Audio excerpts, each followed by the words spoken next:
Welcome to Astronomics by SpacedVentures. In today's episode, Redwire Space adds yet another space company to its growing list of acquisitions, who can solve the Space Force's data crisis, and SpaceX is providing Starlink to oil drilling rigs. I'm your host, Brennan Deegan. Space is a place. Now let's go. The United States Space Force is looking for commercial partners to provide them critical debris and satellite tracking data for the continuation of space domain awareness. This is important for the sustainability of orbits and for the sake of national security. The Space Force uses a unified data library as a repository for the data they use to track objects in space. But the security of this information has long been compartmentalized so that few people have access. This bottlenecks the agency's ability to convert the data into meaningful information, and much of it never leaves the workbench. Their strategy for acquiring is becoming more of a buy what we can and only build what we must model, as private companies are now capable of providing tracking data and analysis for cheaper. A must-have is security. This requires building of a new software architecture that can support higher throughput and encryption. Space Force is still using communication links that are left over from the 60s, and they are in sore need of an upgrade. In a recent keynote, Lieutenant General Michael Gootlein said the Space System Command of the Space Force has spent $134 million on commercial space domain awareness over the past 2 years. This strategy has thus far been successful for NASA, and the Space Force hopes to follow in their footsteps. If you've enjoyed this video thus far, please take a moment to hit the like and subscribe buttons to help the YouTube algorithm share it with our community. Now stay tuned for SpaceX and Redwire Space updates. Despite a growing global concern for the macroeconomic environment, Redwire Space is confidently continuing its string of space technology company acquisitions by agreeing to buy QinetiQ Space for $31.4 million. Redwire Space offers a wide range of products and services, including advanced manufacturing, digital engineering of spacecraft, on-orbit servicing and assembly, advanced sensors, and space domain awareness. The reliability of these services have been proven with 57 missions over the past 50 years to almost all of the planets in the solar system, the sun, and asteroids.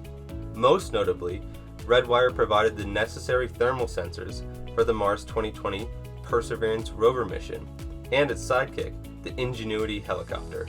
Redwire IPO'd in September of 2021 at the valuation of $620 million and raised just over $166 million during IPO. Today, their stock sits at $2.76 per share with a market cap of $175 million, down 72% since their IPO. The acquisition of QinetiQ Space is Redwire's 6th acquisition in just over 2 years, adding to its growing capabilities as a mission partner.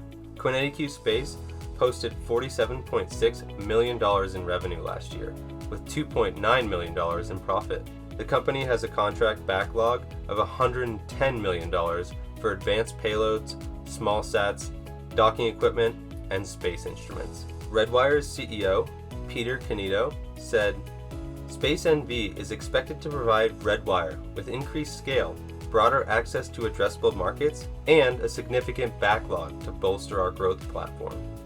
Redwire and QinetiQ together equate to over 100 years of combined history and expertise, supporting some of the most stalwart space customers in the world. These deep customer relationships are foundational to our future growth. The acquisition deal is expected to close in Q4 of 2022 and will further expand Redwire's space service capabilities. Elon Musk's Starlink Global Internet is partnering with Canadian Enerstar Solutions to provide internet services to a fleet of oil rigs. Until Starlink, Enerstar was limited to providing internet services via geostationary orbit satellites with high latency and slow speeds. Operating an oil rig is becoming an increasingly technological process, and data speeds are crucial. Slow internet speeds force oil rigs to prioritize bandwidth to crucial operational tasks, leaving little to no room for the crew to have meaningful contact with their loved ones ashore. Starlink operates in low Earth orbit and can provide 5 times the speeds of traditional satellite internet.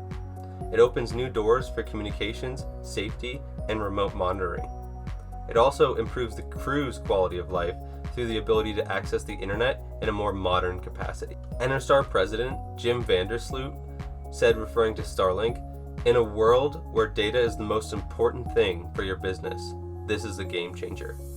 Enterstar has received over 1,000 Starlink terminals waiting to be deployed to their customer fleet. They are contracted with rigs all across the United States, from Pennsylvania to North Dakota, all the way down to Texas. Enterstar began Starlink terminal deliveries to their US customers in early October of this year, with Canadian rigs starting to receive theirs next year. Enterstar is only the 3rd company to act as a reseller for SpaceX's Starlink. At some point, they'll also expect to provide terminals to customers outside of the energy industry, but details have yet to be released. If you enjoyed today's episode, please take a moment to hit that like button below and hit that subscribe button so you don't miss out on our future content. This has been Astronomics, and I'll see you next time.